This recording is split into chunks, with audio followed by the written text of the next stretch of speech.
After mounting components with the pick and place machine and soldering them in the reflow oven, we have an inspection of all SMD or surface mount device parts on the board.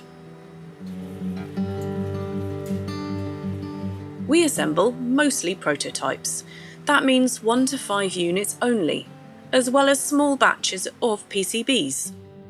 We take high-resolution pictures of every assembly panel in the same way we do for first board inspection and upload the pictures to our system. PixPect operators are opening these images in a web interface for inspection. The interface displays all components of the same part as image thumbnails. With this tool, we can find missing components, where the markings are not corresponding with information on our system, or a mismatch between a placed component and the reference designator. We can also see elements that should not be present, such as misplaced components. We can also evaluate the quality of the soldering and find excessive solder or lack of solder. Mistakes marked by PixPect operators are detailed later in the process to the repair operators.